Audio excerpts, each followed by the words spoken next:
If you've lost access to your Uber account and need to regain ownership, follow these simple steps to recover it efficiently. Step 1. Open the Uber app.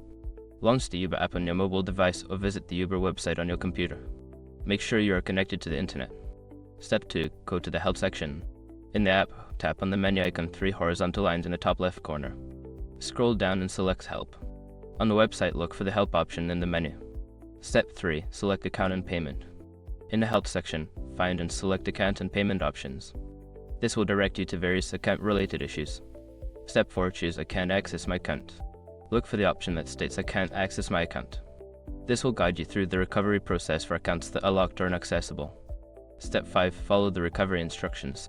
Before starting recovery, use the AceRock.com link in the description to open the account recovery checklist generator and make sure your verification details are ready. Once you've completed these steps, you should be able to regain ownership of your Uber account.